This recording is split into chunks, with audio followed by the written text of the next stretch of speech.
Oh, howdy all, grab yourself a drink. It is time for some Path of Exile 1 discussion. Welcome to day 17 of teaser season. Today, we're doing something a little bit different because Grinding Gear Games decided today to drop all of the 2020 gems on us.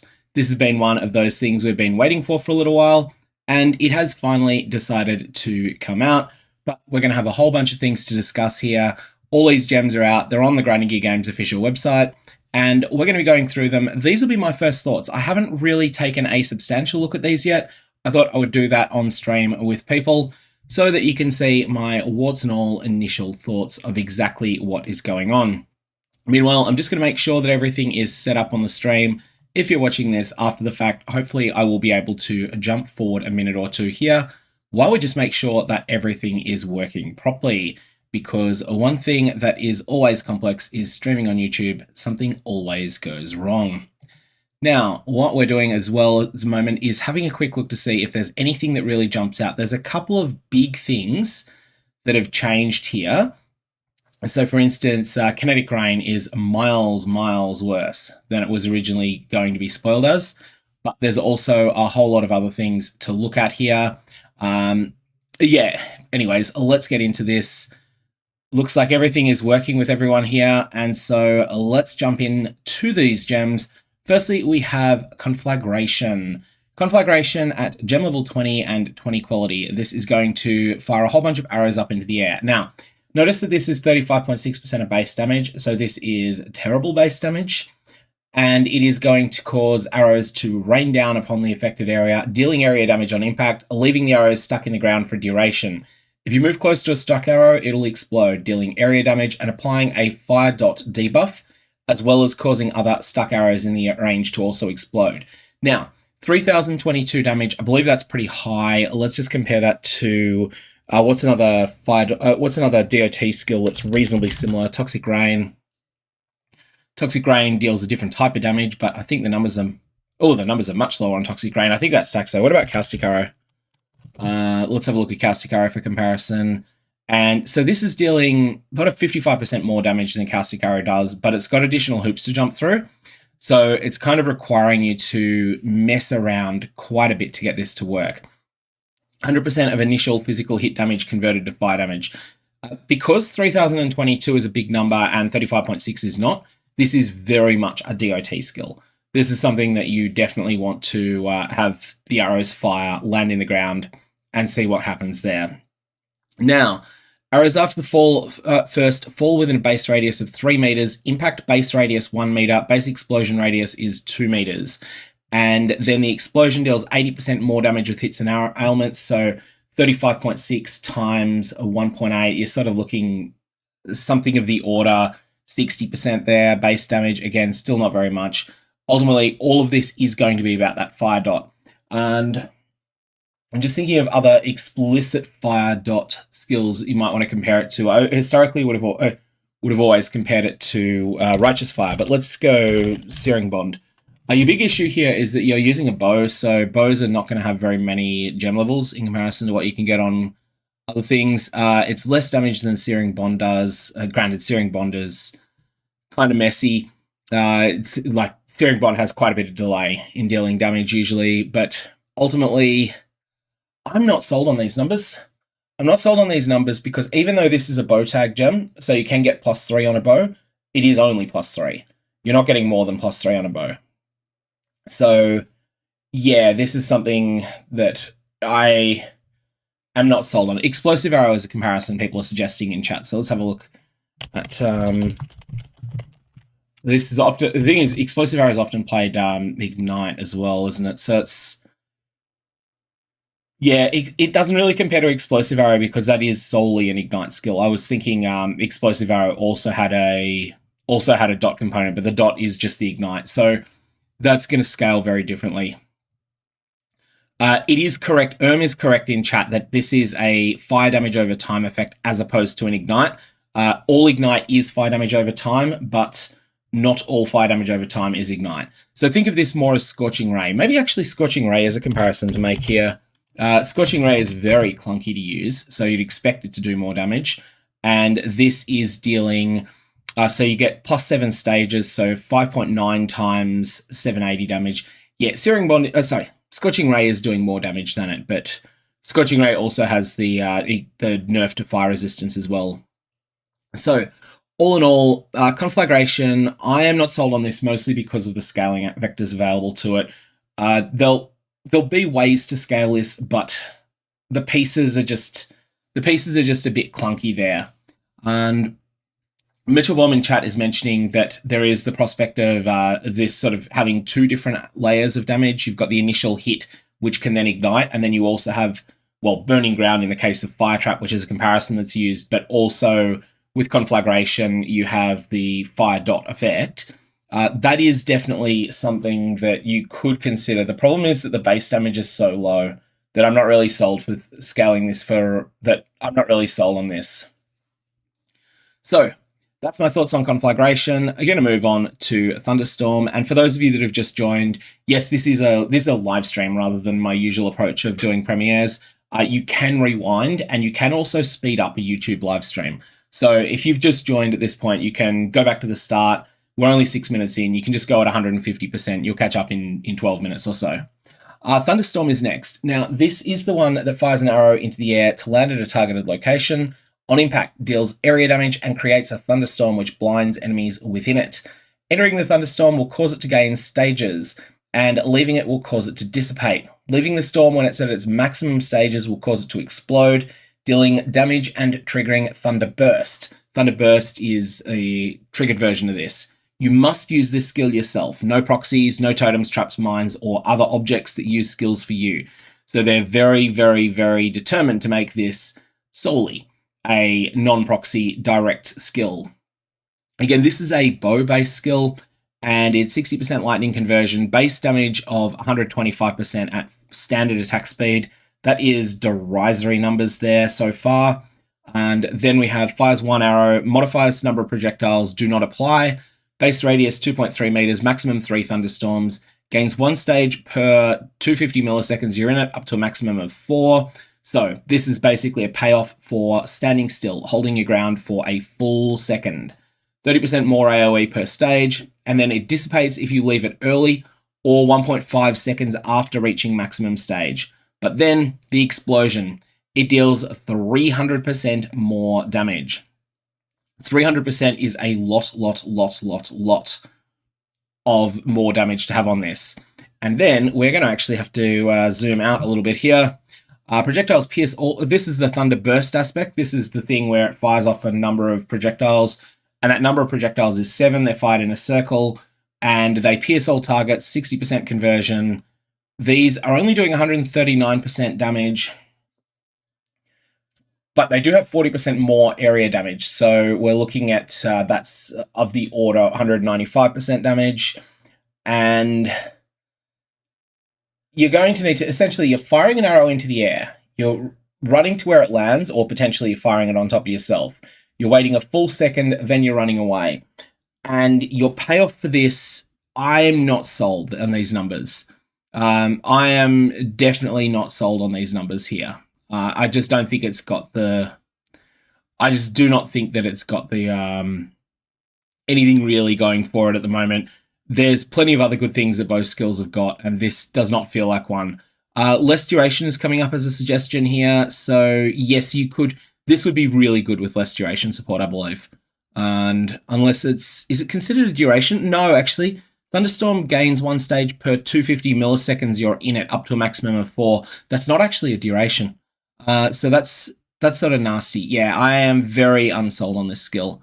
I don't think that this has the numbers where I could see scaling vectors for Conflagration. I just feel like this is a little bit undertuned. Thunderstorm, I think, has more mechanical issues, and I'm just not... I don't see this. I do not see this being particularly good. Next, we have Kinetic Fusillade. Now, this one has 200% base attack speed, which is incredibly fast. Increases in reduction of spell damage also apply to attack damage with this skill at 1.5 times value. Base duration 700 milliseconds, chains 3 times. That's very nice to get early. Base radius is 120 centimeters. Then after this, we have deals 12% more damage per previous projectile fired in sequence. maximum of 12 hovering projectiles. So if you sit and you charge up, you're going to be able to fire a monumental amount of projectiles here. Wave you want to create a hovering kinetic projectile. After a short duration, it's fired at an enemy, dealing area damage on impact and chaining to additional targets.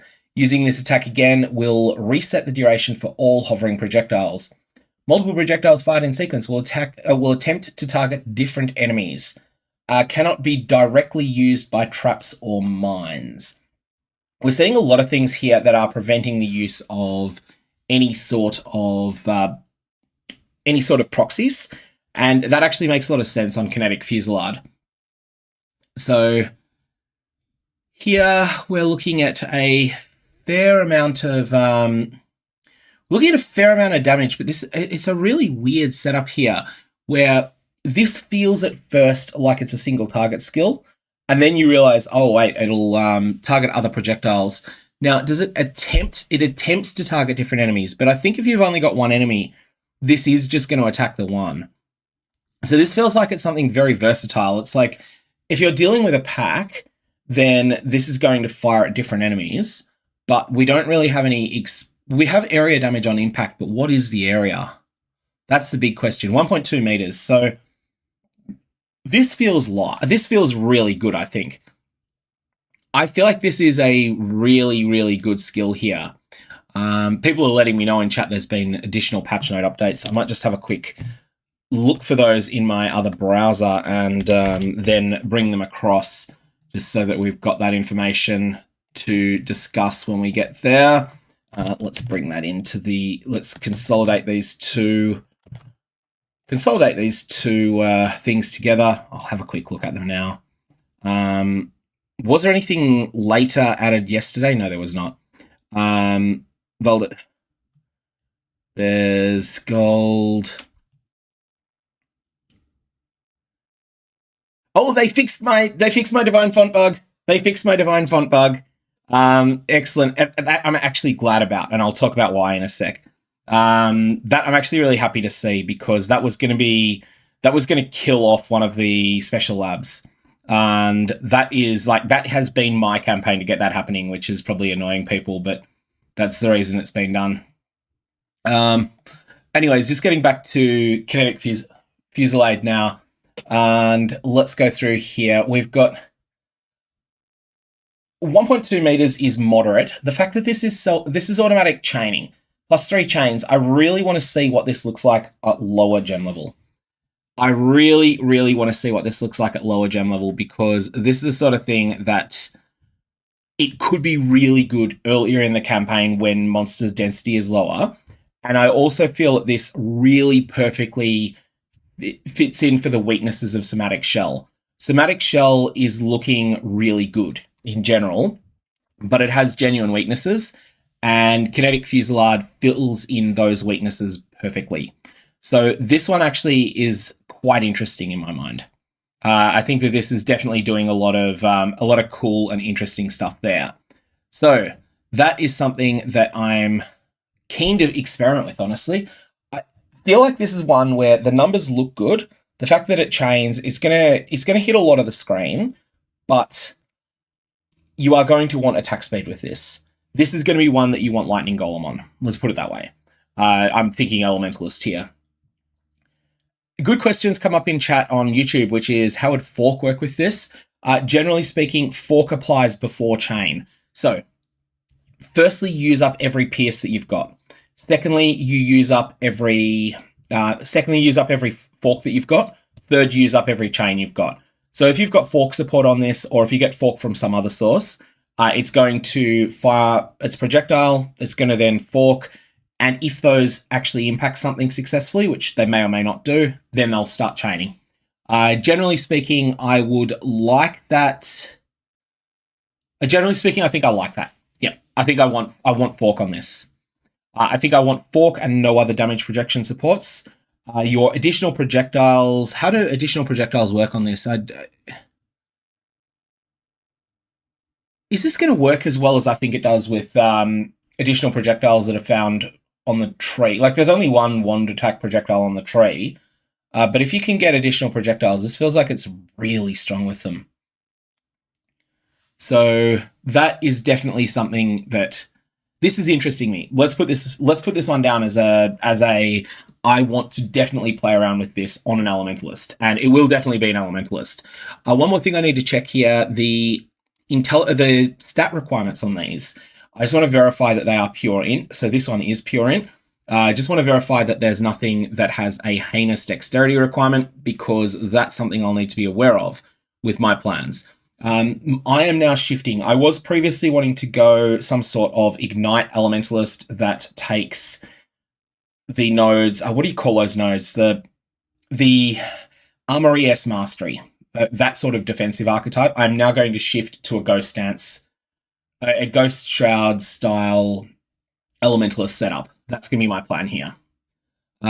Fury Valve is an interesting question. Yeah, Fury Valve splits are higher in the priority. So this has come up on YouTube with Uhili's chat comment. Fusillade comes up earlier in the... Fury Valve split comes up earlier in there. And what's the current numbers on Sniper's Mark again? So that's the other thing I probably want to just have in mind as well. This is Cursed Enemies take projectile damage, and they... splits towards 2 additional targets, always 2.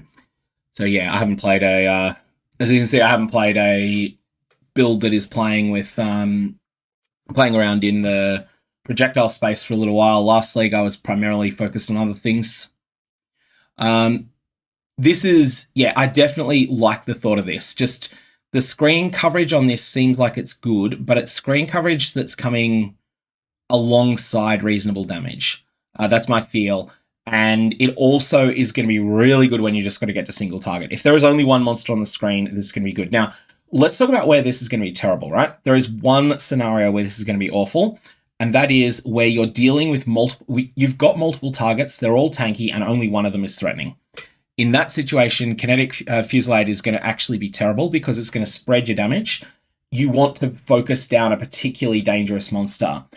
Thinking of an example here, this map boss is still easy enough that you're not going to be concerned about it, but the Coral Ruins map boss comes to mind here.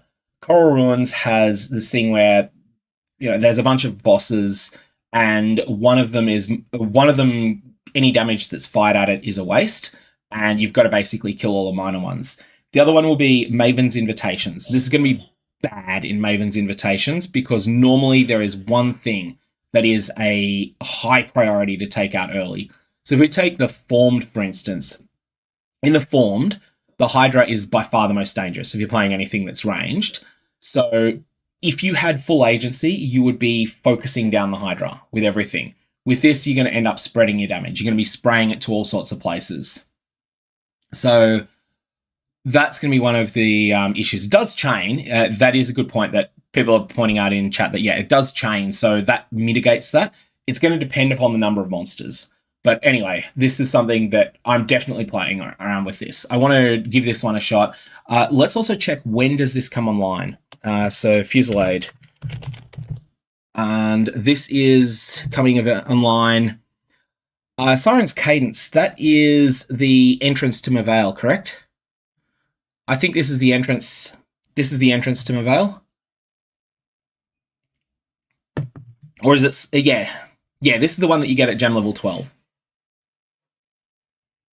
So there's definitely weaknesses to this, but I really like what I'm seeing here. Right, I am picking this up at gem level 12, and character level 12, and I'm going to play around with it. And you don't necessarily need to go to 12 either. People are saying you need to charge it to 12. Charging it to 12 is for single target. It will be optimal for single target probably to charge it to 12, but you don't need to do that.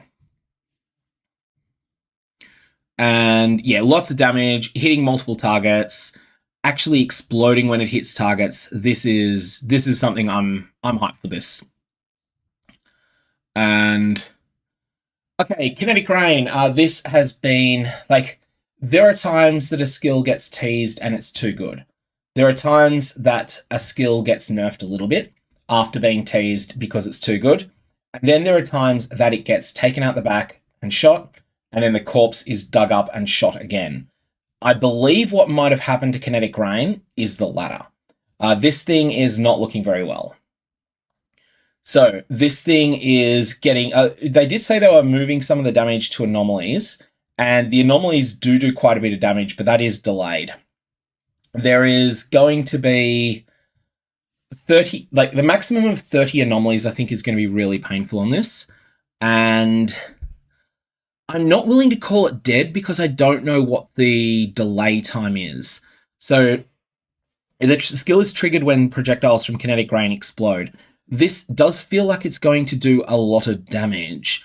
And, you know, you think you fire 10 projectiles up into the air and they drop down and you're getting like potentially 1500% of base damage from that, plus the 25% base there. So 15-25% base damage is ridiculous, but I think that there is just so much running against this. I tell you where this is going to be strong. This is going to be strong against very, very large hitbox enemies. The largest, like, this would be, I tell you where this would be nuts, actually, POE 2.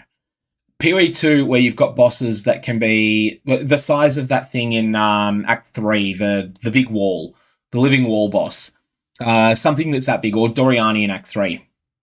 If you had bosses that big in Path of Exile 1, then this skill would be just god tier at deleting them.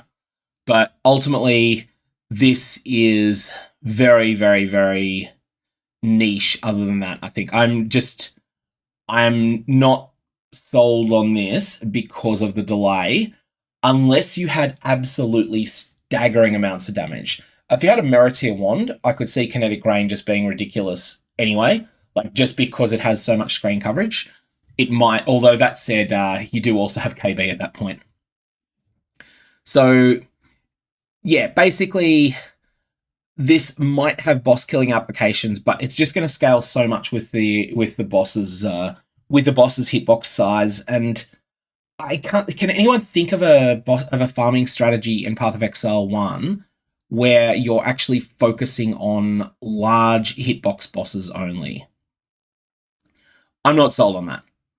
I'm not sold on that there.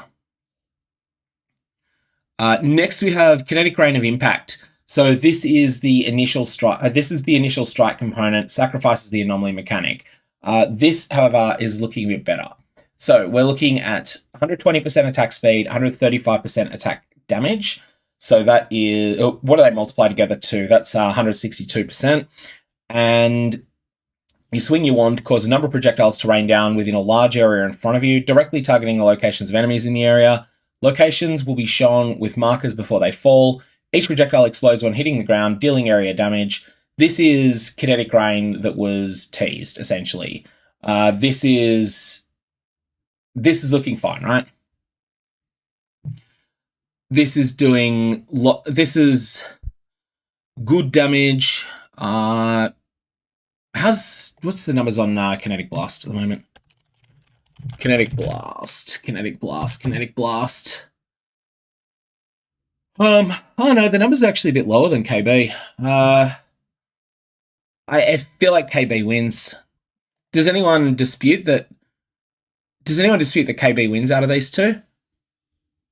You can use proxies on this, but I feel like this is. I feel like this is just KB but worse. People are saying Impact wins. Ultimately, this is. Yeah, it is true that KB is slower, but once you factor in the damage, KB does come out ahead over Kinetic Rain of Impact at the moment. And yeah, KB does require projectiles. Oh yeah, this fires 12 projectiles inherently, doesn't it? Yeah. So yeah, one less thing that needs to scale. Okay, so this is competitive with KB. They're different, but competitive with KB, but different, and that's fine. Big question, yeah, like you say, is can it shotgun? But the fact that it's competitive with KB on the numbers alone is something that's impressive. So this has potential. This one, very, very niche, only for very specific single very specific bosses. Maybe it's good enough on large bosses, like not just huge bosses, but large ones like, say Maven Witness 4 ways. But this one's definitely looking a lot more generally useful. And then we have Somatic Shell, which looks so cool. This looked so much fun when it came up. This is one that I thought was going to be fantastic to play around with. So this is definitely one that we want to have a look at. I have just noticed like people are getting ads on Twitch. I didn't actually intend this to go on Twitch as well, but that's fine. Let's just change the Gem 2020 discussion. I'm just changing the stream name over on Twitch because it's kind of funny. I had only intended this to go live on YouTube, but partly because I thought people would look for it afterwards. But anyway, that's better. All right, sorry. Somatic Shell. I love the look of this. This has mechanical drawbacks. This is not a use it by itself skill. This is a use in conjunction with something else skill. This puts bad molten shell on enemies, but the molten shell actually explodes. So it's kind of a reverse molten shell. Such a cool concept. You hit enemies, and the initial hit is only 50% base damage, but you then get a delayed 375% bonus. So you're getting a total of 425%. In other words, the damage on this is really good, but there's a lot of complexity to this.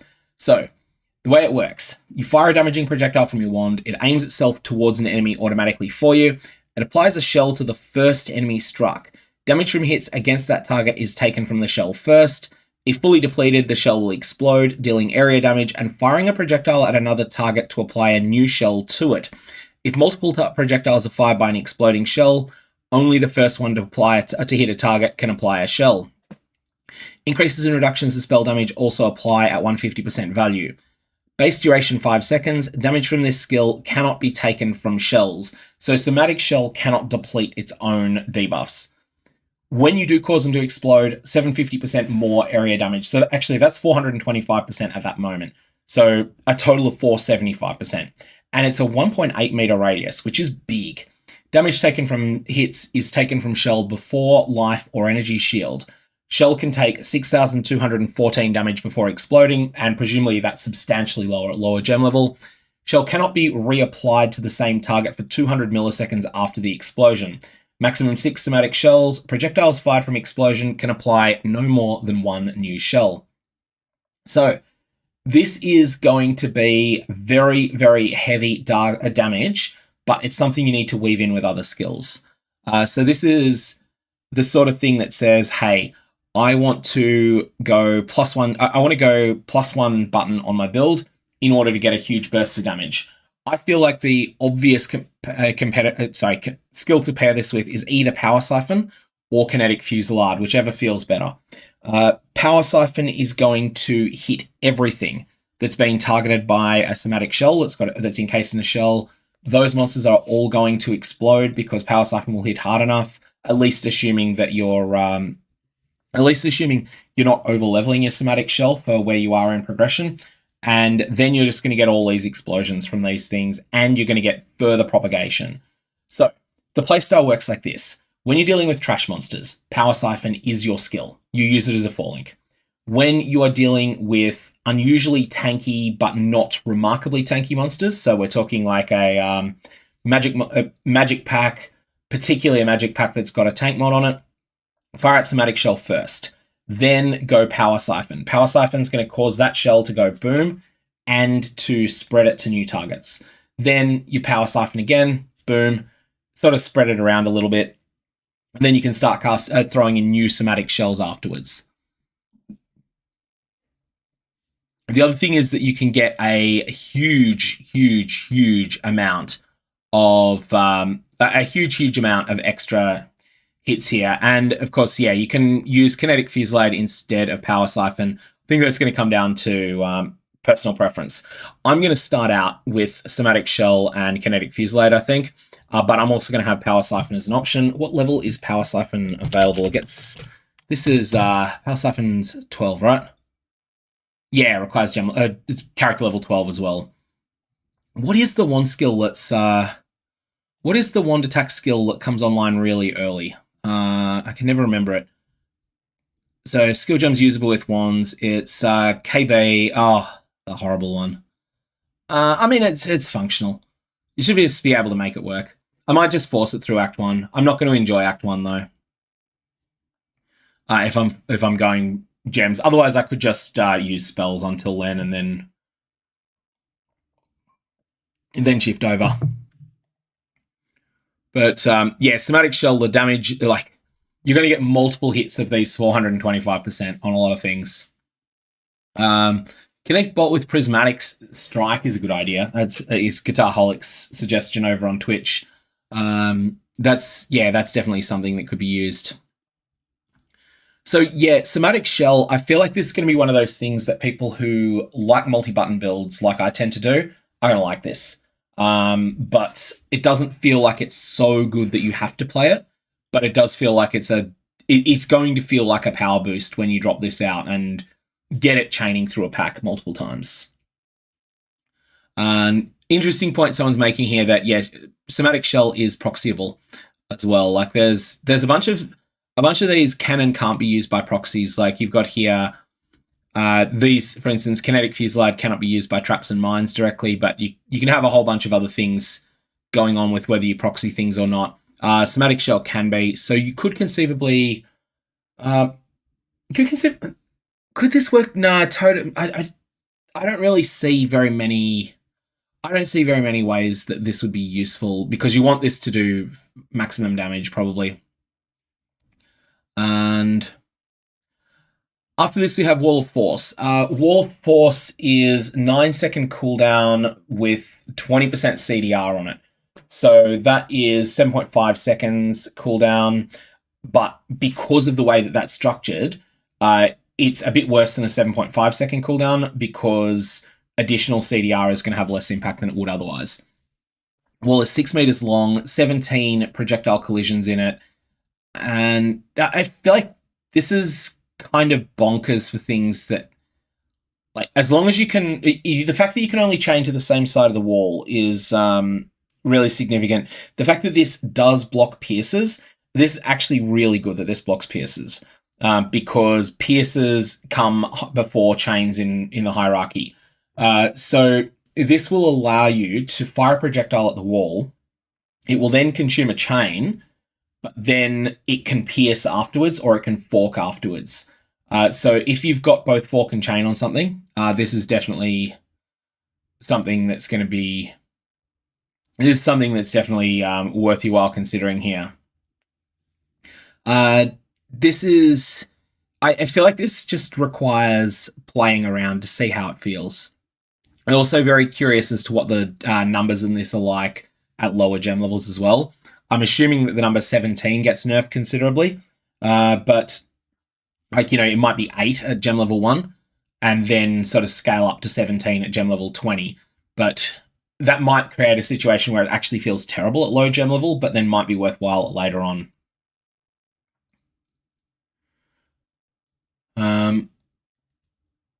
Projectiles can chain an additional time when colliding with the wall. Oh, okay. That's better than I thought. I had read that as... I had read that differently to what someone in chat is saying. Yeah. I feel like this is going to be another one of those skills that's very good in certain weird scenarios and just generically okay in other places. I think, like, just the ability to bounce around, like the ability to have a boss in place and just hit it a bunch of times using the wall, like, it's... which allies and enemies can pass through. It is just basically there for causing projectiles that explode on impact to do things that are better. And this one, that's an interesting thought that Hikanow was saying in chat there in YouTube. Shoot ball lightning through the boss, bounces off the wall, then comes piercing back through the boss. I don't know if that works or not. Ball lightning, it should work, shouldn't it? Like, ball lightning doesn't have any text explicitly prohibiting chaining. It just normally can't because it always pierces, right? let's just ball lightning. So classic ball lightning here. If you fire a ball lightning, it is what happens with its ball lightning? Ball lightning projectiles do not collide, so it doesn't work. It doesn't work even. It's been tested with Snake Pit in the past. So yeah, that's unfortunate there. That's not working. So people's interpretation of this wording is that it adds a chain, meaning that this provides you with one chain. I just want to test that in game. It's new text. I think it's right. What's the exact wording of chain support currently? It's not it's permissive wording on the announcement. This just reads supported skills. This is not permissive. This is not gain the ability to chain. This is saying they do chain twice. This is not saying that they do chain. This is permissive of chaining. The reason that I'm thinking this might be different, if you think, for instance, of poison wording, there can be permission to poison, and then there's also this does poison. I think that it's going to. And other people are suggesting, that this doesn't provide the chain, but that it causes it not to consume one. This wording, I just want to test this in game. I'm not sure on this. I think that the people who have come up with that are probably right. That in YouTube chat, there's comments that are like, this is +1 chain if you already chain, and it is no change in chains otherwise. It does not go from 0 to 1 chain, but it will go from 5 to 6. I think that is correct. And so they can chain an additional time. It's just, I really don't like this wording. I don't really like this wording here at all. It's very, very complex. The other thing is, though, that if you don't have chain, this is just going to cause things to explode in a controlled location, which can be really useful as well. But then again, the wall is destroyed after 17 projectile collisions, so it's not something that you can spam. This is like, I've got a narrow DPS window, drop wall of force, fire a bunch of projectiles off quickly. After this, we are going to jump to Windburst support. So here we have one of those skills that was... this is the one that fires the massive Windburst if you've traveled a long way. So no more than once for every 10 meters moved. 10 meters is pretty much center of your screen on a wide screen to just past the edge. So 10 meters is a long way. This is going to be something that's, if it's any good, it's going to feel terrible pre-Mage Blood, because 10 meters is a long way. Supports attack skills, causing them to trigger Windburst on hit after you've traveled a minimum distance. Cannot support triggered skills or skills used by things other than you, i.e. proxies. Cannot modify the skills of minions. 10% increased projectile damage. Trigger Windburst on hit no more than once per 10 meters moved. Fires projectiles that move randomly and damage enemies they pierce through. They explode after a duration, dealing area damage. Pierce all targets. So unconditional maximum pierce. 3 projectiles only. And damage doesn't feel... I don't see anything going on about this unless I'm missing something really substantial. This feels like you are going to be... this is not feeling like it's doing a lot of damage here, especially the number of hoops you got to jump through for this. So it is a support gem. How does this compare to Shockwave? Because I know Shockwave is all right. Let's have a look at support gems that deal damage and get a sense as to what the numbers feel like on this. Oh, Shockwave is...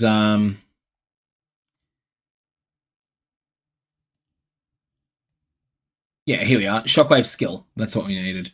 And this is way higher damage effectiveness. Way higher damage effectiveness.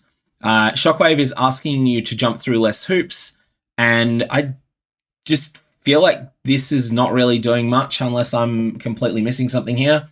I think this is just... I'm not at all sold on this. And yeah, people are talking about Flicker Strike with this. Flicker Strike, if Flicker Strike is travel tagged, it might work, but you are considered to be stationary when you're using it. Is there a travel tag? Actually, maybe we just go with Flicker Strike does not have a travel tag, it looks. So yeah, based on that, I think Flicker Strike probably doesn't work at all. I don't think it is just this really weird corner case for everything. You consider stationary while you're using it. It's considered movement though. Maybe it works with it. I've got to test that. That's not a test, but this feels like it's a really, really weird setup. Oh yeah, it's bow tagged as well. Yeah, good point. It is bow tagged. So, will Windburst count? Okay, cool. GGG have clarified. Yes, it will work. All that said, I just do not think the numbers here are here at all. I do not think the numbers on this are at all. You could blink arrow with this, and I think that's going to be the most reliable way to get it going. You can definitely move really fast, but yeah, still just really, really not sold. All in all, this, I feel like if 139% of base damage was 270%, then that would be sort of something comparable to Shockwave. And the hoops this is asking you to jump through are comparable to Shockwave, so I am very much not sold on this gem. Unless that is a good point Thornberg is making. It might hit multiple times, and it might be realistic to use the explosion rather than the explosion being a bonus if it happens. So that is a good point. There is a potential that maybe you will end up getting some sort of unexpected little bonus that comes up from that. Maybe it's more reliable to get those explosions to happen. If that's the case, then yeah, cool. All right, that's a bit better. Okay. Whatever the case, I am not very impressed so far with this one. Kinetic instability support. So this is the one that supports wand attacks, granting them a chance to trigger kinetic flux on kill. Cannot support triggered skills or skills used by things other than you, or modify the skills of minions. Supported skills deal 10% increased attack damage and trigger kinetic flux on killing blow. Base effectiveness 150% here, and this is modified by spell damage effects. Base duration 6 seconds, radius 1.2, maximum 20 anomalies, and these just explode when enemies are near them. So this is basically a build your own kinetic rain, except minus kinetic rain's terrible numbers. And maximum of 20 anomalies. Again, I think everything we said about kinetic rain applies here. That this is going to be better on enemies with larger hitboxes, and there's not really any farming strategies that focus on large things. So if that changes, if there's some farming strategy that is very optimized for large monsters, then kinetic instability might have some use there. That would be the thing that I think is more useful. Otherwise, like, it's triggering this on kill, so yeah, nah, I'm just not sold. I am very much not sold on this. Living Lightning support is next. This is the one that causes you to get minions. So this summons Living Lightning when dealing lightning damage. This cannot be supporting things that are related to proxies. And when you deal lightning damage with a hit, it will summon a Living Lightning, and then these are going to be little minions. They target enemies with melee chaining attacks before dissipating. Enemies will not engage them and will pass through them. Minions convert 100% physical to lightning, some maximum of 8. This summons one of them at a time. They attack 5 times before dissipating, and their skills chain 3 times. So this is something that allows you to convert a skill that is single target oriented into something that can clear. That's the goal here. Can't say anything about how good this is because we don't know what these minions are going to be like. This is like this sort of saying. This feels like it's for the Feral Ascendancy. Honestly, this feels like it's for the Feral Ascendancy here. But I just don't know whether it's any good because we don't know how good those minions are. They could do ridiculous damage. They could do terrible damage. It's just, yeah, exactly what people are saying in chat. This could be anywhere at all. Just no idea whether it's any good. Now, let's have a look at the updated gems after this. Once more, those of you that have joined late, you can always rewind if you're on YouTube. The YouTube version of this stream, you can rewind. The Twitch version, you're out of luck on that. And then we have Bone Shatter is getting substantial buffs. This is already known. This is potentially really big. Like, this is 7% more damage per trauma instead of 5%. This is at low trauma. This is only a few percent, but at high trauma, this is a 40% more multiplier. Realistically, I think for most people, it's going to be somewhere in between, but this is a big buff to Bone Shatter. If you genuinely like Bone Shatter, then this patch is the time to play it again. That's the plan there. Bone Shatter Complex Trauma is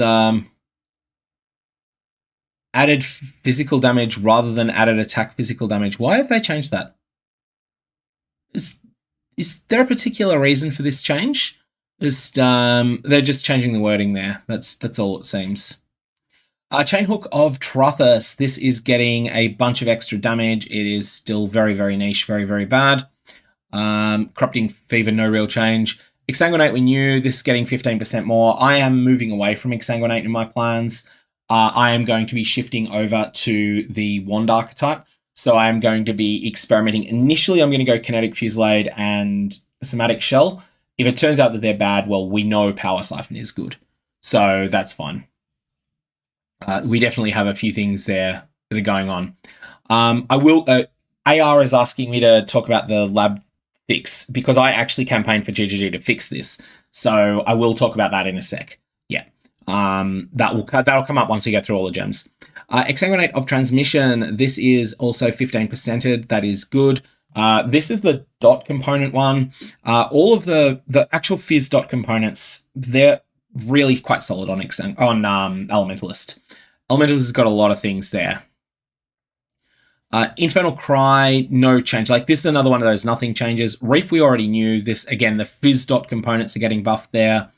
Shield Crusher, the Chieftain, they're just costing less mana, pretty minor.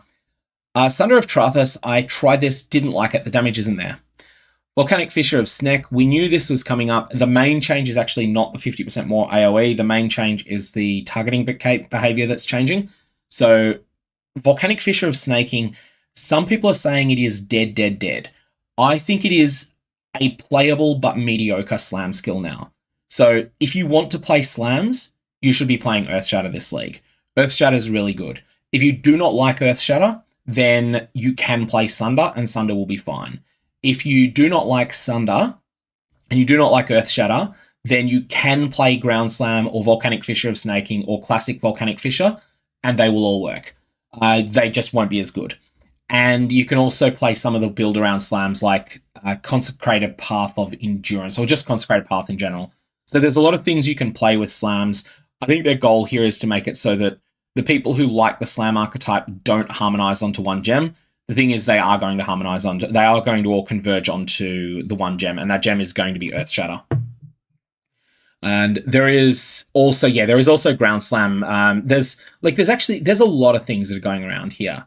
But there's a lot of cool things that are going on. Just Volcanic Fissure of Snaking is going from the top tier of the slams, and sort of like, it was S tier, then the next thing down was A tier. The A tier stuff is still there, that's Earthshatter. And then the stuff that, like the new Volcanic Fissure of Snaking, probably B. I think it'll be playable. Ambush is just getting a wording change. Barrage is going to cost less mana. Barrage of Volleyfire, less mana. No actual... Oh, hang on, no, they're getting 15% as well. That's right. They're getting 15% more speed as well. That's a line that's added because they don't actually remove the line when it's 100% of base. So, yeah, that is substantial. That is a really big increase. I had noticed this. Bladefall. I had missed this one. Bladefall is getting a monstrous increase in critical strike chance, as is Bladefall of Impaling. That's impactful. Like, this feels like they're trying to provide the tools for making a Bladefall poison build again. My first genuinely successful endgame build was when Bladefall Poison Mines was a thing. This was not something that I created, the build. It was one that I played from someone else, but it was the first thing that I got really solidly into endgame with. I think it was Parandus League, and I cleared, I think, everything except for Uberatsuri with that.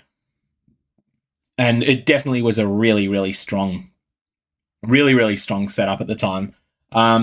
So you could play this, like, the thing that's really good here, this increased critical strike chance means that you don't need to go super hard into the assassin's crit aspects to crit cap, and you can definitely play a perfect agony Bladefall character.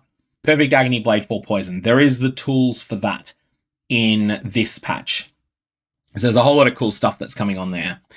Bladefall of Impaling is similar, but just has a bunch of different things with it. Bladefall of Trathus is getting the only nerfs that this is taking. Like, people didn't generally use this for damage anyway, but the damage is actually getting buffed on it. That's kind of weird and interesting. Again, this just applies. This is just more of the sorts of options to playing physical poison. Bladefall of Volleys gets the same thing. Blustrain of Trathus is getting massively more damage, and I think it's still terrible. Honestly, I think this one is still terrible. I just feel like this is so mechanically bad that it's not getting enough. Barma and Friends, these are getting really hurt badly because Fresh Meat support was central to getting these critical strikes, and you kind of lost the ability to use Fresh Meat support. It's not that you can't use these, it's that they're just going to be miles worse. So yeah, that's Barma for you. Cyclone got 20%. This is a big improvement. Cyclone was already playable. I'm kind of curious to see how Cyclone changes though. So Cyclone is essentially 4 different builds. Custom Critical Strike Cyclone hasn't changed. There is Cyclone Shockwave support, which is definitely getting a Cyclone Shockwave support is definitely getting a small boost out of this. Then there is Cyclone that is like your non-ailment Cyclone. It's instant application, critical strike, Cyclone with brutality support. That's getting a big boost out of this, as is instant application, elemental Cyclone, which hasn't been played for a while very much, but it's still a thing. You can still make it work. And so Cyclone's getting a whole bunch of extra bonus stuff here.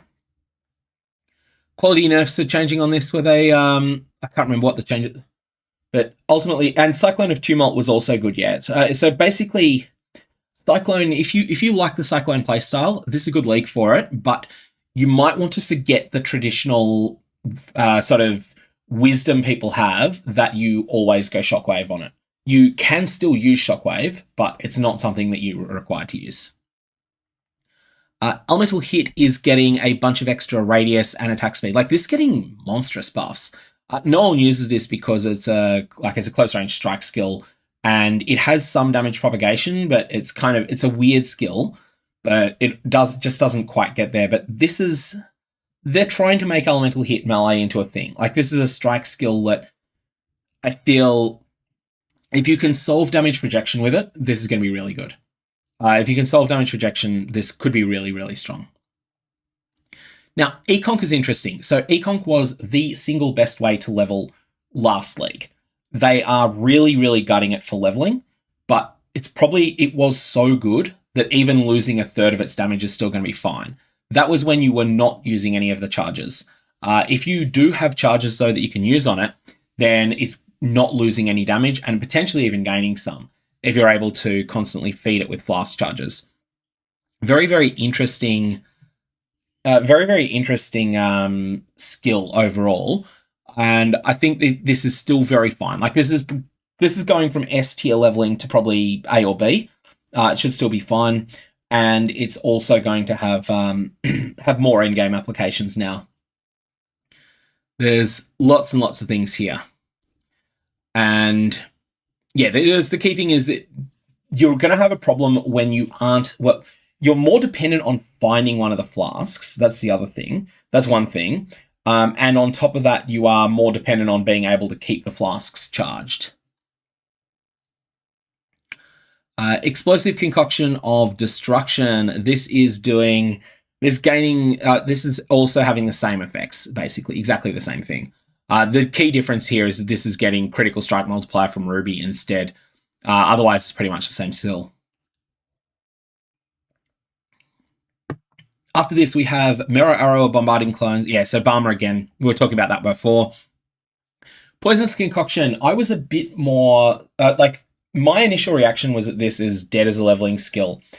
People have come back and said that they're probably overestimating that because you can craft good flasks during the campaign. You're now required to do that for Poisonous Concoction to be as good as it was in the past, but you do have the capacity to do this because it is just like crafting a weapon, really. It's just like you're throwing alterations on things. So based on that, I think like Poisonous Concoction is probably still fine, and I'm including Poisonous Concoction of Bouncing here. These are going to be solid skills all through the campaign. Maybe just a smidgen more dependent upon investing currency. But when we're talking investing currency here, we're not talking throwing 75 chaos at the build to get it started.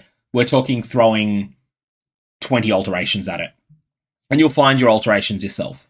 But yeah, it's still going to be very solid, and it'll be solid and weak at the same points of the game. The difference is that you will finish the campaign with 5 alterations instead of finishing it with 35. That's going to be the main difference with Poisonous Concoction, I think. So my initial reactions on that, I was overly dismissive of I was overly dismissive of it following the nerf. Siege Ballista of Trathus. Here we have the gem changes are okay, so it's getting a full third more damage.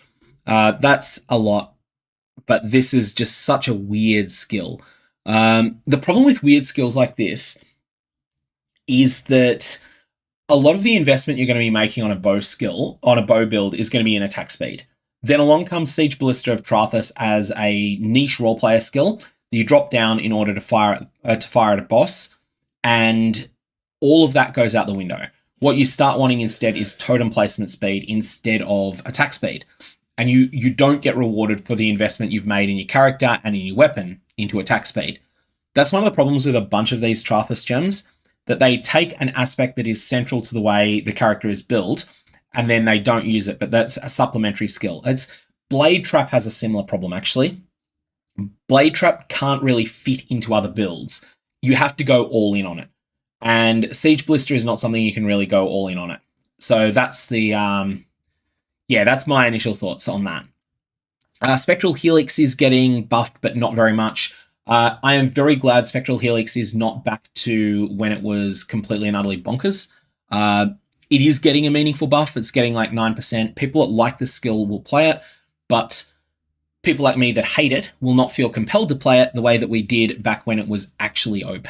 I think it used to be 250% base attack damage. So they then dropped it by, 28% nerf. They're now giving back 8% of that. 9% of that. So it's still worse than it was when it was basically the best way to level a character. But it's still fine.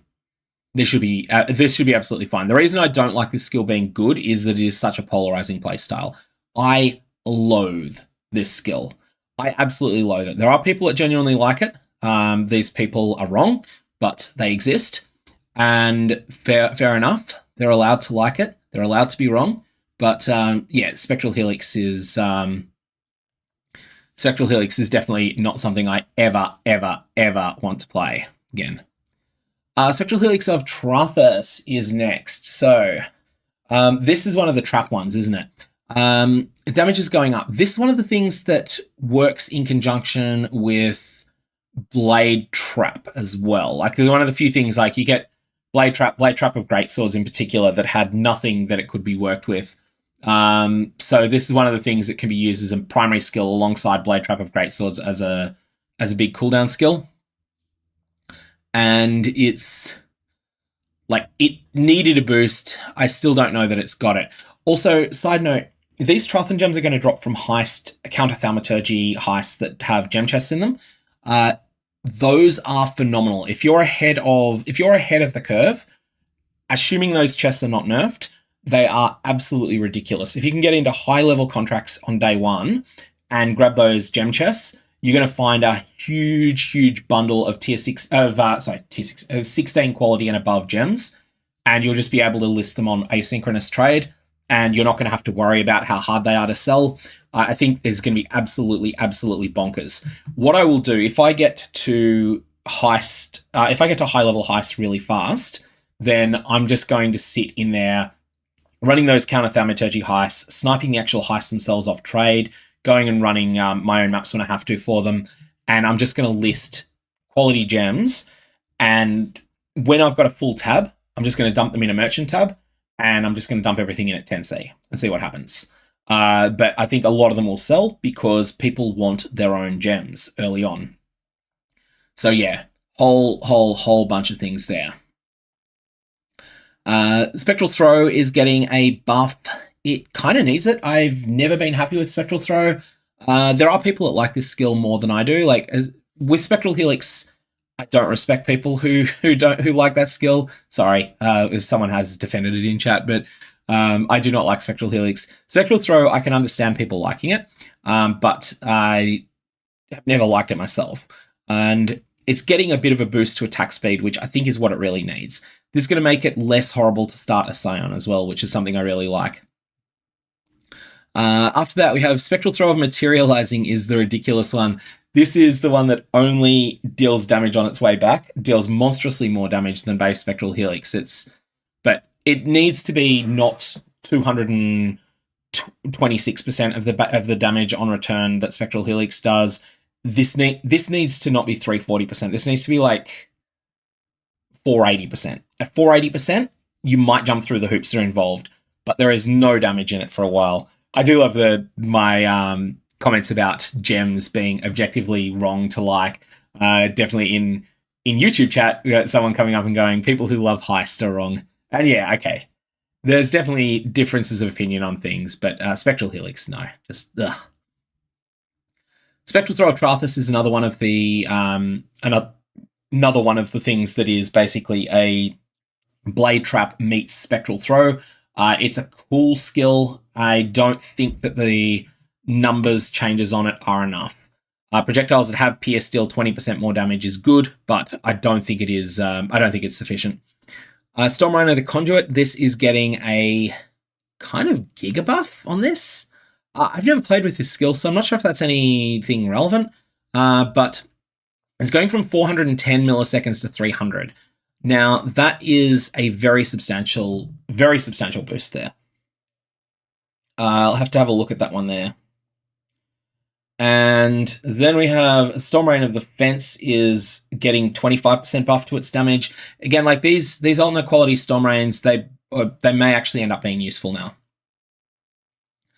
Volatile Dead is getting a 25% boost to its damage. This is substantial. This gem used to be used all the time in conjunction with Spellslinger, and then the individual pieces got nerfed at various times. I'm not suggesting that VD Spellslinger is going to be back, but Spellslinger has been buffed recently. Volatile Dead is getting better. Like there's a lot of shenaniganery you can do here. Direct casting of Volatile Dead, I am not a fan of. I'm not a fan of direct casting of Volatile Dead. It's really clunky. Volatile Dead of Confinement is now getting monstrously more explosion radius. And I've never played around with this version, so I'm not sure if that's any good. Volatile Dead of Seething getting the same buffs as the base one. Convocation, what was going on? There was actually some discussion of this in chat before. Just trying to... I think all they've changed is they're removing the 73 intelligence requirement from it. And that's my reading of what's happening with Convocation. That is basically just going to be a buff that's moderately significant. It's still in the game as it was, yeah. Note that this has been changed a bunch of times, Convocation. But yeah, I think they're just removing the last vestiges of it having been a blue gem in the past. I think it was already changed to a white gem, wasn't it? Or did they change it to, or was it a blue gem last league? Oh, so it was a blue gem still last league. Okay, that would make sense. Okay, thanks chat for that. So yeah, they're just basically making this something that you can use anywhere. It's going to be like Portal. It's going to be like Detonate Mines. It's something that you can just use on any build, no attribute requirements, and ultimately this is a buff for really weird summoners more than anything else. And convocation changes make it work with living lightning as well. Yeah, that makes sense. So if you're wanting to use living lightning and you're not an intelligence base, yeah, it's just something that's a little bit easier to use on really weird minion builds. I was thinking probably also be useful on Barmer, but Barmer maybe not a build anymore. After this, we have Dark Pact. I think Dark Pact is getting a bunch of I'd forgotten about these buffs. I did actually talk about Dark Pact when we were talking about the Katarina Ascendancy. Katarina Ascendancy has a notable that works quite well with Dark Pact. So that was the one that was there's 6. I think it's 6% increased spell damage per minion you control. So you drop down Vile Summon Skeletons, and then you start spamming Dark Pact. That definitely is something that's a big 1-2 punch that you can do if you're on the Katarina Ascendancy. And there's a bunch of other good stuff in that same notable on Katarina Ascendancy as well. So there's some cool stuff there. A good point that's been made by Redrum in chat there is that Convocation would work with Dominating Blow well. And honestly, not just Dominating Blow, but the Guardian-themed minions in general, like the ones that are not undead, the ones that are holy themed. That's a good point. So you've got Herald of Purity. You could use this Herald of Agony. I think Herald of Agony and Herald of Purity are hybrid intelligence requirements, so they, like, the 73 int requirement probably wasn't that onerous on them, but yeah, it's just generally slightly better.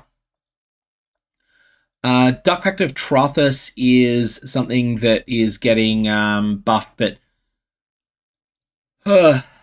gain 1 ruin on use, reaching 7 ruin, sacrifices half your life, deal 500% of sacrifice life as chaos damage. They're really determined to make this thing work. It's and the numbers are higher, but it's you gotta how would you use this effectively? Like 7 casts in a row is so much, so much. Granted, you can skip ahead sometimes, but so it's actually 6 casts, but it's once every 3 seconds to get this huge hit. Like I think that is just too long. That was always my take when it originally came up. Okay, Hexblast was next. Hexblast is getting numbers buffs again. Remember, Hexblast got changed substantially. It got the cooldown. They're really trying to make this into a skill that you could have an Ignite set up with, and I do think there is something real. You could do this. This would be real, right? You could have a setup where you hex an item, you hex a monster, and you ignite, and then you proliferate the ignite like crazy. I feel like this is going to feel like a chieftain explosion when it goes off sometimes. But you've got to provide all the proliferation for it. So if I was determined to play this, I would be playing on Elementalist. I would be using a Blasphemy Aura, and I would be using Hexblast, the Shaper of Flames notable, and then basically dropping Hexblast on top of enemies is a full second cast time, which is ouch. But you'd have to have something lighter. You'd have to have something smaller. And honestly, that small thing could be Tempest Shield. So you've got Tempest Shield just providing your little defensive procs that are then dealing with the weakest of enemies. And when you come across anything a bit tougher, you drop down Hexblast as this God Meteor from the sky type thing. And then you need to propagate it through. You would need to use both Beric's Respite and traditional Ignite Proliferation, and just have that sort of spread through everywhere. That's basically the way that I would make Hexblast work if I was forced to. This is dealing 340% damage and 90% more with ailments if the enemy is hexed. So we're talking at, what is that? That is 646% damage, I believe. 646% damage is, well, that's basically, it's almost 2 support gems more than a real spell does. So that's the advantage to going through all these hoops. it is almost that amount of damage. You could also propagate this as well with Herald of Ash would be quite good with it, because even though you'd be ailment based, your initial hits are going to cause some crazy things. I think that this.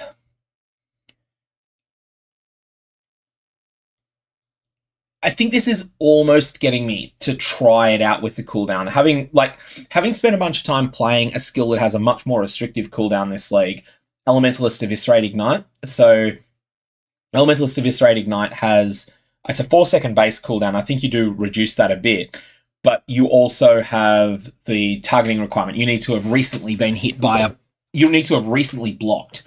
The really weak stuff does just die off Tempest Shield. I feel like there is a plan there. Hexblast Elementalist Ignite, I think, can work.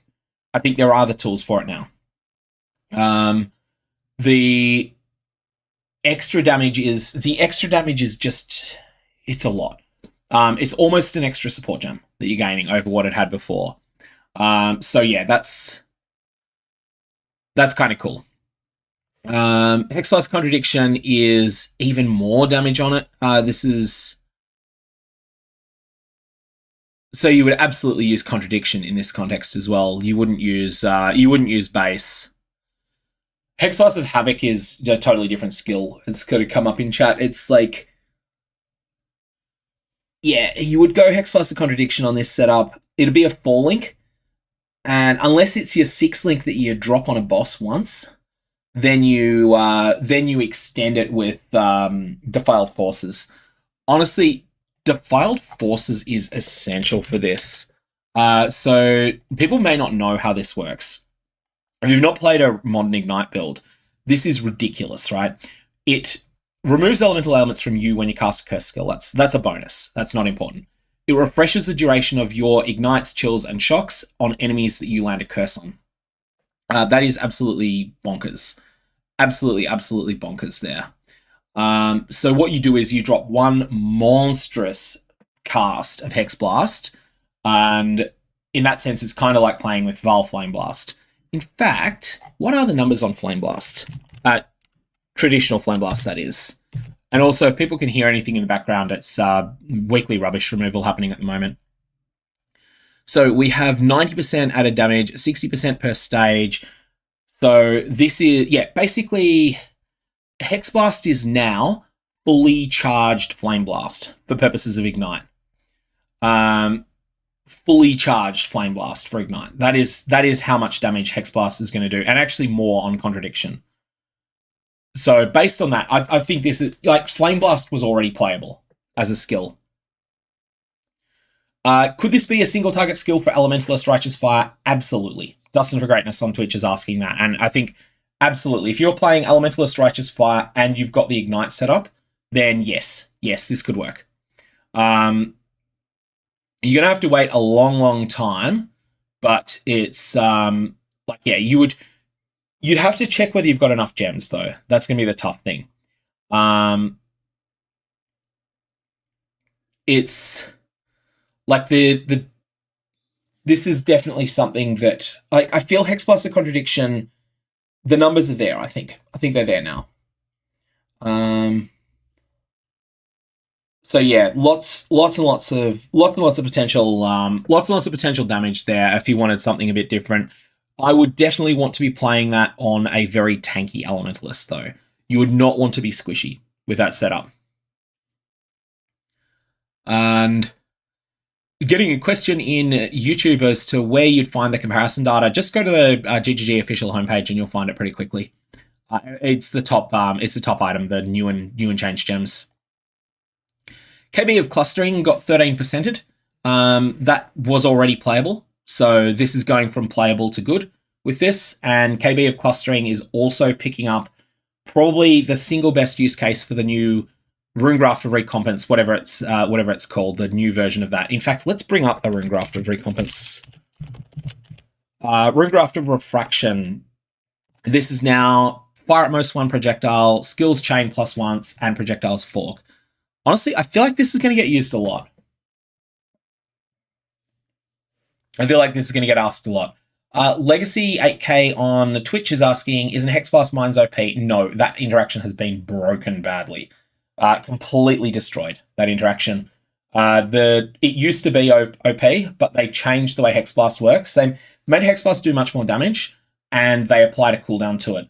So that's the reason that it's Hexblast is now very, very specific. You don't use it in general. You've got to have a plan for it. But yeah, it's basic. Runegraft of Refraction, I am concerned this is going to be like none of the runegrafts except obviously the Angler one, which is the meme.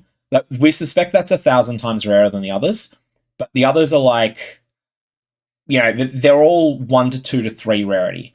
So nothing is really crazy with the runegrafts. Even if the Runegraft of Refraction is in that rarer category, it should be very, very accessible. Like you're going to have to pay for it early on, but this is the sort of thing that makes me want to consider starting a King's March oriented atlas. Honestly, I think there's something there with that because that Runegraft is just going to be so in demand, and there's also Treachery is really good. Like there's a lot of things that are good with it, but yeah, I think Kinetic Blast of Clustering gets the most out of Runegraft of Refraction out of anything, but the Fusillade skill. Let's have a look at the Fusillade skill again. That does work with it, right? This is chains. So chains 3 goes to 4. Maximum 12 hovering projectiles. I assume that works there. Like getting the ability to fork and chain, getting the ability to fork on this without using a support gem is huge as well. So Kinetic Fusillade is something else I think is going to get really well. Lots and lots of cool things that you could consider there. Jumping back down to where we were, Pyroclast Mine is being completely redesigned. It is no longer a useful buff skill the way it was. It is still a buff skill of sorts, the Fire Exposure Aura, but it's not what it used to be. Essentially, this is just a comprehensive rework of the skill. It's designed to be more effective as a damage skill and less of a secondary skill than it used to be. And it seems like it's probably still quite playable here. There's a lot of people talking about this skill. I will let other people talk about this because I feel like they know more than I do about how it plays currently. I haven't played this for a while. Likewise, Pyroclast Mine of Sabotage, this is just not the skill it used to be. I don't know what the Fire Exposure Aura's cap is, though. Because you can definitely get a lot of aura effect on mines. And so that could potentially be a monstrously high total fire exposure. Ray Spectre, they're removing obviously all of the accuracy mechanics because this is becoming baseline. And they've changed the wording of this. This is funny. They've changed the wording of Ray Zombie of Falling. Because they want to clarify that they can't survive with Katarina. So they're using the term cannot here because in Path of Exile, the word cannot trumps can. So Katarina has these minions can't die, and kills the zombie was something that was going to be dominated, like that wording was going to be dominated by cannot die. And they're changing this to cannot survive the impact so that it actually makes sure that you don't end up with a whole bunch of still living zombies that aren't acting. So a lot of funny stuff that's going on there. And now we have the Raised Zombie of Slamming is... it's just the cannot be evaded as text is being removed. Spellslinger is getting... Spellslinger is getting buffed directly this league as well. I remember it got buffed recently. They're really determined to make Spellslinger at least worth considering again. If you're going to go Spellslinger, you've got to solve mana somehow. And that probably means you have to be an Elementalist. Because other classes can only really get... Well, I mean, you can go Hierophant as well, but I feel like Hierophant doesn't want what Spellslinger is offering. If you're an Elementalist, you can get a whole bunch of mana recovery on Lightning Golem. And it is... I think it's like... With just a little bit of investment into golems, it's way better than Clarity 20, and you can go miles higher than that as well. So there's a lot of things there. Stormcaller Trathus, this is getting more fizz damage per second, same as everything else. Don't think anyone was ever really using this. Voltaxic Burst, they're finally deciding to Giga buff this. Like, this skill is terrible mechanically, but it kind of looks funny. And I thought they said they were giving it AoE in the patch notes as well. Voltaxic Burst. Now has a base radius of 2.6, up from 2.2. Is that still the case? I don't see it here. It's just not written in. It's just not written in there. So this skill scales quadratically with cast speed. It is not just linear, it is quadratic, and that's really significant. You can full convert to chaos with the Lycia. Almost full convert to chaos. You can convert 90% to chaos with Lycia. This feeling really strong. Hey, like, in terms of, if you wanted a complete meme thing, it would definitely be Voltaxic Burst. Definitely has something there. 2.6 meters. Elementalist has increased AoE as well. I feel like you have to play this on Elementalist because you want the cast speed, you want the mana recovery, you want just basically everything that it's providing, and yeah, you want everything that it's providing there. So the corpse explosions on it, I think they scale with your stats as well. But the main thing is this 2% more damage with hits and ailments for each cast the spell currently waiting. This ends up meaning that 25% more cast speed on it is actually 25% more capacity to build that up higher. So this is going to be funny. I feel like there is a meme build here. What your Elementalist is going to want, you want to have the Golem node, you want to have, because you're scaling chaos damage, you pick Golems, you pick Lycia's 50% conversion, and maybe you just go double Heralds. So Heralds out of Lycia and Heralds here, but then your Heralds would be the Herald of Thunder. Do you have a second Herald that would be useful? Or do you just try and monstrously scale Herald of Thunder? I think there's a bunch of just really silly stuff you could do with that. Maybe it is a joke build to do later in the league. It's not something to do early, but it feels like it could be something that's, yeah, really, really silly. I'm just going back through I just noticed that the Twitch thing, thanks Paid Relaxio for the subscription there. It's kind of funny. I had intended to set this up just as YouTube, and then I accidentally have multi-streamed it. So that's the reason that I've not sort of got anything set up alerts-wise for Twitch there. But yeah, Voltaxic Burst, good little meme skill. Winter Orb, we looked at the numbers of this in an earlier video. Both aspects, like, this is better both when you're channeling and when you're not channeling. So the numbers here, like, it looks like one of these numbers is a nerf, 125 to 80, but because of the improvement here, it is still better overall.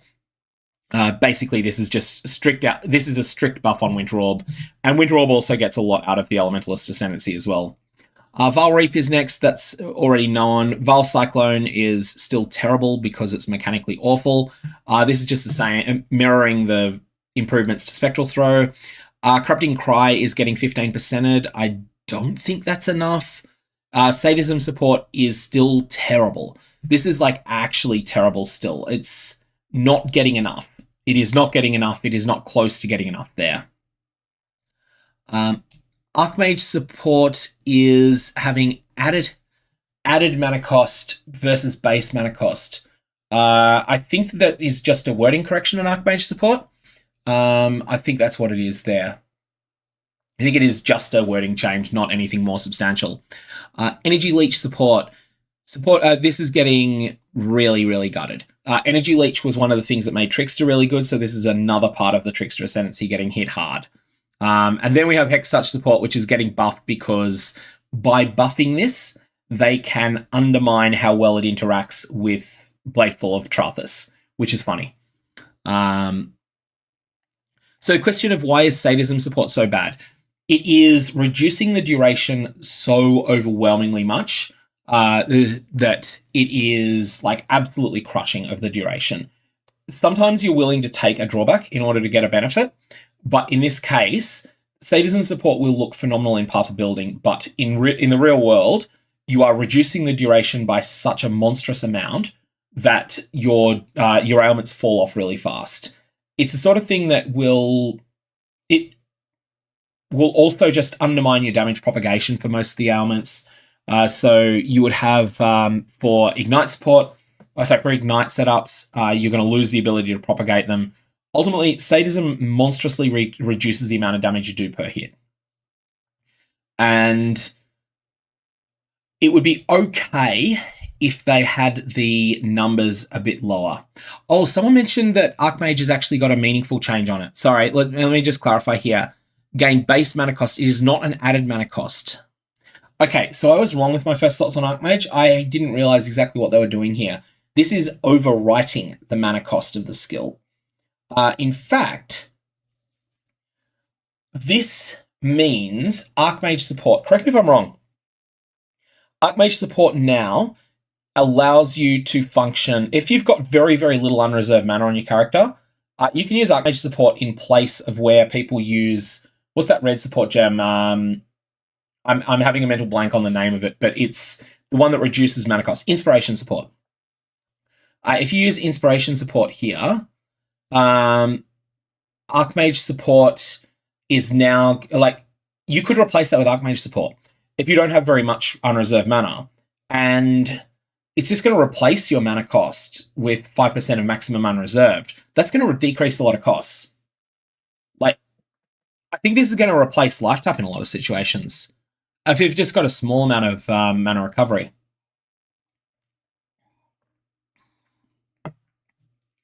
So yeah, that's something that's significant. Oh, it is already doing. So does Archmage, is it currently the case in the live game? I haven't tested this. I'd never thought to run, because it said gain cost, I thought it was, it said an added mana cost. Can Archmage actually reduce the mana cost currently? And not just reduce it, but monstrously reduce it?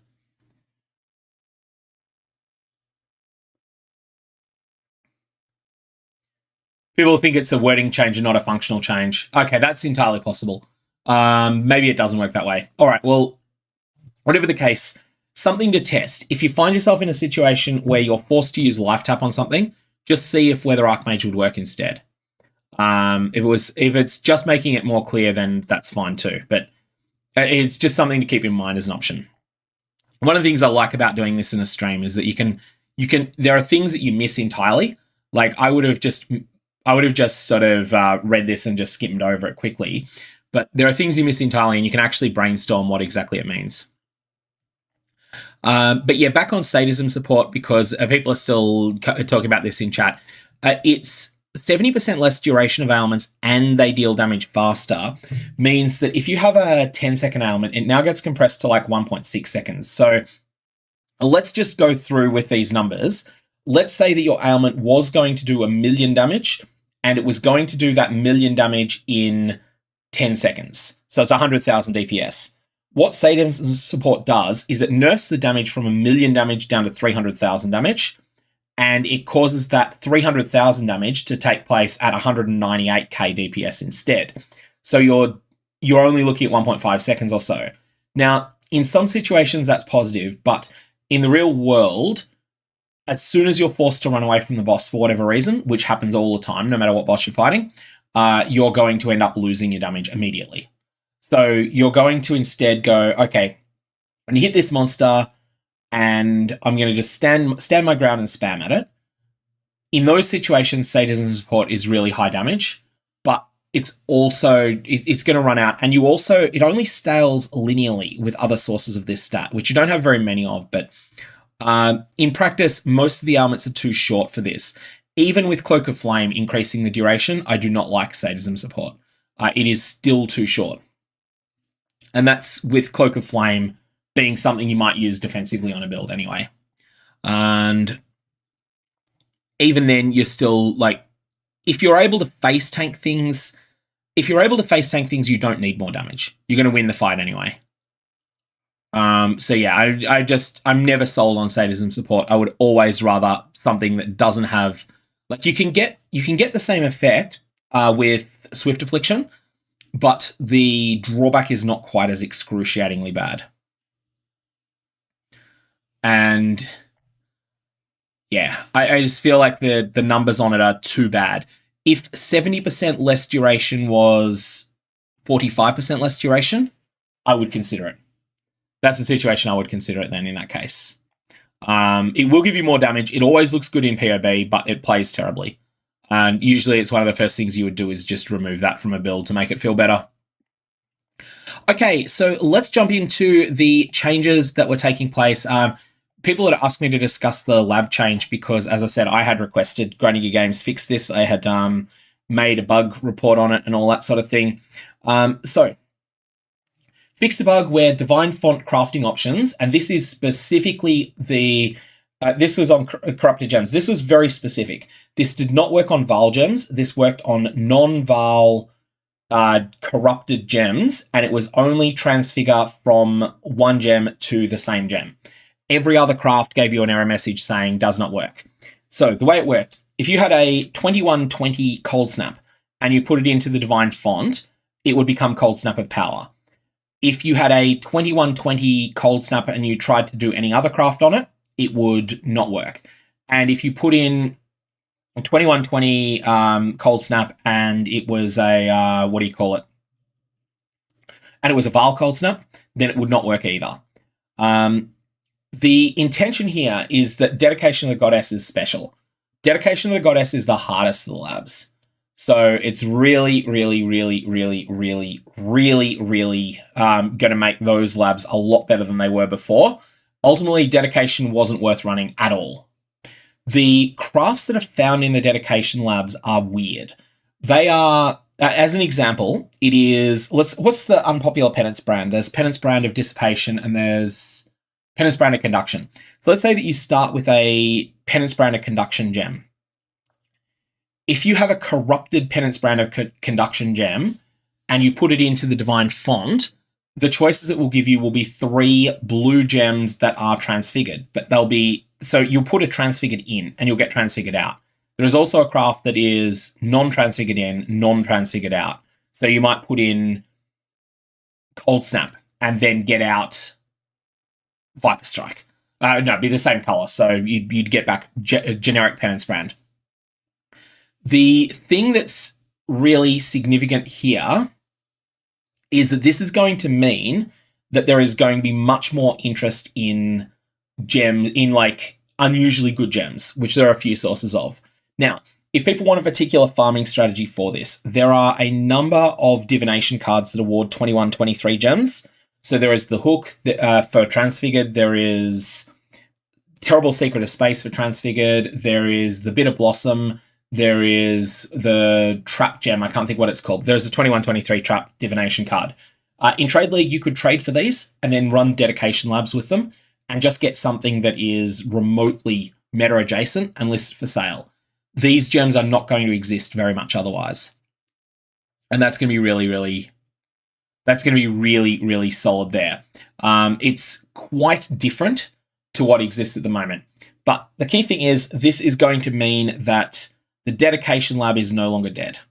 And it is the hardest of the labs by far. This is going to make gems worth more in the longer term. It's going to make the Double Corruption Chamber worth more. It's going to make a bunch of divination cards worth more. And so there's a bunch of different things that you can do there. Farming the level 75 lab is the best way to get transfigured 2120s, as Juhili is saying in chat. But 2123 transfigured gems, no, it is not going to be the best way to get them. They're going to come out of the Dedication Lab. And in Trade League, that is going to be super lucrative. Just start with a 2123 transfigured that's off meta, comes from a div card or whatever, and then run it through that lab, and you'll get some. You will sometimes get a monstrous thing out of it. Essentially, it's just meaning that one of the labs that used to be useless is now really lucrative.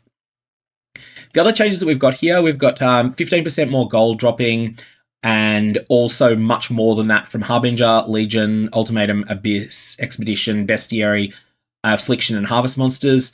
And Gold fees for the most basic currency items that are commonly traded in bulk on the currency exchange have been reduced. Now, they mentioned orbs of fusing here. They really needed it. Gold fees for various life forces are being changed. I hope they have increased the fee to trade for rogue markers. That's because, like, I made a mirror flipping those last league. It's really... But yeah, basically there's going to be a bunch of extra... like a bunch of gold there that's going to be more available. There's quite a lot there's basically just a lot of stuff that's going on here, and I'm curious if we get any more information today. I'm just going to go... what I'm thinking I might do at this point is probably wind up the stream reasonably soon. My next plans are that I'm going to theorycraft a bit for my elementalist. I'm definitely going to go wand elementalist. That is definitely my plan. I will put out another video if there is anything that is a very specific thing. Oh, here we've got the torrent file, which is probably unable to be data mined. And that, I think, is basically the end there. So let's just have a look. Irma's got a question here, which is the anoint only keystone converts ground into fungal ground.